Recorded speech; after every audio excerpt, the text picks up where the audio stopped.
আপনি কেন উপদেষ্টা হলেন না? দেখুন, এই বিষয়টা নিয়ে সোশ্যাল মিডিয়াতে যেভাবে আলোচনা চলছে আমি অনেকটাই বিব্রত। বিশেষ করে অনেকে লেখালেখি করছেন, অনেকগুলো মিডিয়াতে উঠে এসেছে।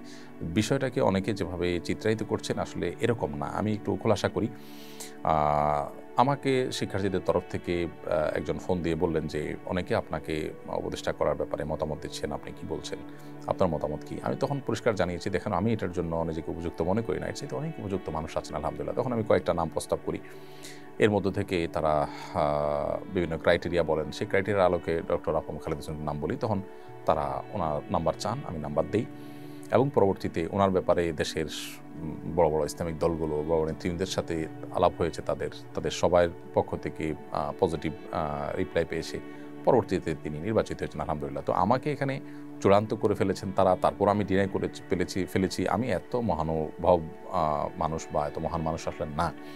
পদের বা দুনিয়ার মোহ অন্য ১০ জনের মতো আমার মধ্যেও আছে। আমাকে যেভাবে আপনারা অনেকে মহান করে দেখাচ্ছেন, এটা আপনাদের মহানুভবতা বা আপনাদের সুধারণা ছাড়া কিছুই নয়। কোনো, কোনো ক্ষেত্রে এটি কিন্তু বাড়াবাড়ি বা অতিরঞ্জনের পর্যায়ে চলে গেছে। আমি নিজেই আসলে কিছুটা বিব্রত। বিষয়টি আসলে জানাজানিই হতো না, কিন্তু আলেমদের একটা ফোরামে এটা নিয়ে পরামর্শ হয়েছে। সেখান থেকে আসলে কেউ, কেউ সোশ্যাল মিডিয়াতে লিখেছেন, সেখানে থাকা আলেমদের কেউ, কেউ। আবার এটা যখন আমার সাথে ফোন আলাপ হয়, তখন সামনে কয়েকজন ভাই ছিলেন। এখান থেকেও জানাজানি হয়েছে। তো বিষয়টা এরকম না যে আমাকে একেবারে পদ দিয়ে দেওয়া হয়েছে, আমি ইচ্ছাকৃত এটাকে ডিনাই করে দিয়েছি চূড়ান্ত হওয়ার পর। ব্যাপারটা এরকম না। আমাকে বলেছে তারা, আমি অপারগতা প্রকাশ করেছি, আরেকজনের কথা বলেছি, এই। তো আমাকে যেরকম বলেছে এরকম আর হয়তো অনেক আলেমকে তারা বলেছেন। তারাও হয়তো একই কথা বলেছেন। বিধায় এখানে আমাকে আসলে মহান বানানোটা একটু বেশি হয়ে যাচ্ছে। আল্লাহ তাআলা আমাদেরকে হেফাজত করুন। চলমান পরিবর্তনকে সবাই অবিশ্বাস্য বলছেন। এত সহজে এই পরিবর্তনের রহস্য কি বলে মনে করেন?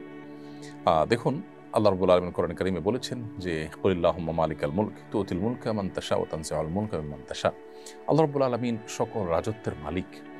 তিনি যাকে ইচ্ছা তাকে রাজত্ব দেন, যার কাছ থেকে ইচ্ছা রাজত্ব ছিনিয়ে নেন। এবং এই যে হঠাৎ কিছু একটা ঘটে যেতে পারে, যিনি অসীম ক্ষমতাধর মনে করছেন নিজেকে, মুহূর্তের ভিতরে আল্লাহ তাআলা তাকে ভিখারি বানিয়ে দিতে পারেন। আবার একজন ভিখারি সাধারণ মানুষটাকে আল্লাহ তাআলা ক্ষমতার মসনদে বসিয়ে দিতে পারেন। আল্লাহ রাব্বুল আলামিনের এই সক্ষমতা, আল্লাহ তাআলার এই মহান অসীম কুদরতের কথা কোরআনে আল্লাহ তাআলা পরিষ্কারভাবে বলেছেন। কোরআনে কিছু, কিছু আয়াত আছে যেগুলো সময়ে, সময়ে আ এগুলোর প্রাসঙ্গিকতা এতটাই তরতাজা হয়ে ওঠে আমাদের কাছে। মনে হয় যে এই প্রসঙ্গেই বোধহয় আয়াত নাজিল হয়েছে। দেখুন, আল্লাহ বলেছেন, কুলিল্লাহুম্মা মালিকাল মুলক। হে রাসূল, আপনি বলে দিন, বা হে রাসূল, আপনি বলুন যে, হে আল্লাহ, আপনি মালিকাল মুলক, আপনি সকল রাজত্বের মালিক, সকল ক্ষমতার মালিক আপনি। তুতিল মুলকা মান তাশা, আপনি যাকে ইচ্ছা তাকে রাজত্ব দেন। ওয়া তানজিউল মুলকা মিম্মান তাশা, যাকে ইচ্ছা তার কাছ থেকে রাজত্ব ছিনিয়ে নেন। দেখুন, এত দ্রুত পরিবর্তন হয়ে যাবে এটা কেউই কল্পনা করেনি। কোনো পক্ষ কল্পনা, দেশের কোনো মানুষ কল্পনা করেনি। মানুষের কল্পনাতীত বিষয় ঘটিয়ে আল্লাহ রাব্বুল আলামিন মূলত মানুষের সকল প্রেডিকশন, মানুষের সকল ধারণা সবকিছুকে ভুল প্রমাণ করে দেন। আল্লাহ সুবহানাহু ওয়া তাআলার হাতেই যে সবকিছু, এটি এই সমস্ত ঘটনার মধ্য দিয়ে প্রকাশ হয়, প্রমাণ হয়। অতএব একজন মানুষ, তিনি তার ক্ষমতা, তার জীবন, তার যৌবন, তার সম্পদ, এগুলো পেয়ে অহমিকা করবেন না, অহংকার করবেন না, অহমিকা প্রদর্শন করবেন না। কারণ যেকোনো মুহূর্তে সেগুলো আল্লাহ তাআলা ছিনিয়ে নিতে পারেন। আবার অন্য কারো সেগুলো না থাকার কারণে তাকে তাচ্ছিল্যও করবেন না। কারণ যেকোনো মুহূর্তে আল্লাহ তাকে দান করতে পারেন। এই শিক্ষাটা যদি আমাদের জীবনে ধারণ করতে পারতাম, তাহলে আমাদের জীবনটা অনেক সুন্দর হয়ে যেত। আমরা আল্লাহর খাস বান্দা হয়ে যেতে পারতাম। সেই সাথে এই যে হঠাৎ পরিবর্তন হয়ে গেল, রহস্য কি? রহস্য মূলত এটাই যে আল্লাহ যখন ইচ্ছা তখন পরিবর্তন করেন। আমরা দেখি না যে অনেক মানুষ সুস্থ সবল স্বাভাবিক কোনো অসুবিধা নেই, হঠাৎ করে মারা গেলেন। আবার একেবারেই মরণাপন্ন একটা মানুষ বেঁচে গেলেন। তো এখানে আসলে কোনো বৈজ্ঞানিক ব্যাখ্যা কাজ করে না। মূলত আল্লাহ রাব্বুল আলামিন যে সবকিছুর ক্ষমতা তার হাতে, তিনি যে সবকিছু নিয়ন্ত্রণ করেন, এটার প্রমাণ হলো এই সমস্ত ঘটনাবলী। পাশাপাশি জুলুমের পরিণাম অত্যন্ত ভয়াবহ। আল্লাহ তাআলা বলেছেন কোরআনে কারীমের মধ্যে যে, লা তাহসাবান্নাল্লাহা গাফিলান আম্মা ইয়ামালুয যালিমুন, যারা জালিম তাদের ব্যাপারে আল্লাহ তাআলা গাফিল উদাসীন হয়ে আছেন এমনটি তোমরা মনে করো না। ইন্নামা ইউআখিরুহুম লিয়াউমিন তাশখাসু ফিহিল আবসার, বরং তাদেরকে আল্লাহ তাআলা সেদিন পর্যন্ত প্রশ্রয় দিয়ে রাখেন যেদিন মানুষের চক্ষুগুলো সব স্থির হয়ে যাবে, মানুষ সব দেখতে পাবে। অর্থাৎ আল্লাহ রাব্বুল আলামিন ছাড় দেন। আল্লাহ বলেছেন, ইন্নামা নুমলি লাহুম, আমি পাপিষ্ঠদেরকে, জালিমদেরকে ছাড় দিয়ে রাখি। ইন্না কাইদি মাতিন, এরপর আমার পাকড়াওটা আল্লাহ বলছেন যে এটা অত্যন্ত শক্ত হয়, কঠোর হয়ে থাকে।